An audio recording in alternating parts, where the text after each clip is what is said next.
The video you're about to see is a snippet from a larger course that I have all about venue sketching. I'm a wedding invitation designer, so I use this for wedding maps, wedding venues, home portraits, Christmas gifts, those kind of things, but you can use it anytime a building sketch would be appropriate. This video is going to show you how to digitize your sketch after you finish sketching it, whether that's on the iPad or on paper, but if you'd like to learn all of my sketching strategies, check out the full course, which is linked in the description, or join our monthly membership for stationery designers, Stationery School, which is also going to be linked in the description of this video.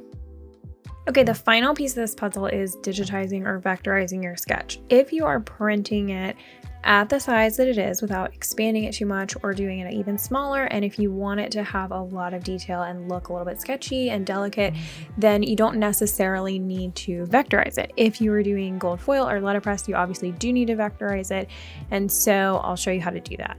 This came from Procreate. If you do this on pen and paper, you just scan it in, and what I would do is put like a cross in the top left corner and top and bottom right corner of each layer that you use. If you're doing what we mentioned earlier, like putting the main sketch on one layer and then using a different piece for the shadows and foliage and that kind of stuff. That way you can line up each individual sketch where it needs to go and you won't have any alignment issues. Coming from Procreate, I just export as a Photoshop file and open it directly in Photoshop.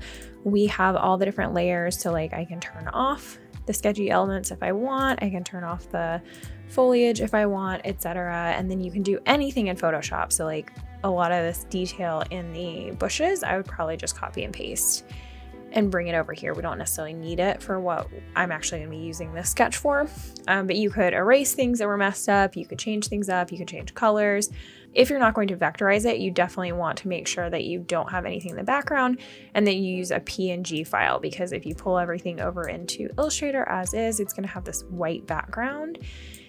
And I find that even though it looks white, you might not see it, there might be flecks and small lines that came over in the background. Somewhere over here, you might have actually made a little mark and you might not be able to see it.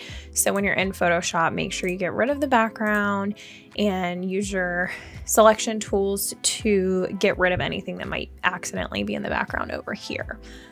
I'm just gonna do the foliage and the main sketch because I need this to be in vector format for a gold foil print. So it's gonna lose a little bit of its sketchy quality, but that's okay because it's gonna be pretty small. So I'm just gonna drag it over here into Illustrator, and the white box doesn't matter because I am vectorizing. So I'm gonna go to Window and grab my image trace window. And it might shock you to know that I typically use Sketch-Art for this. You don't necessarily have to, but it's just my favorite preset of all of them.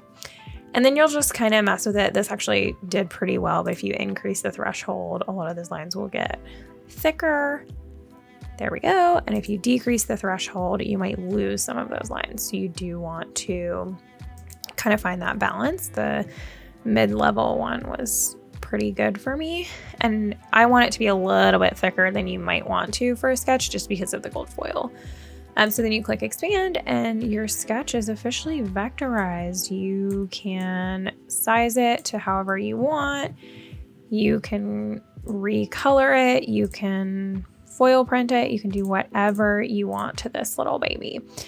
So this is pretty complete. If you came in from a pen and paper sketch, then it's going to be very, very similar, but what you might find is just that some of your lines are not quite dark enough, and some of your, you might have some wisps out here that are showing up, some smudges, things like that. So I'm going to link a video below this that'll show you really, really in depth about how to clean that up. But the basic idea is that you want to use this tool over here. You want to use the burn tool, which makes things darker, sort of, on the shadows. And you want to just kind of rub that all over the whole thing.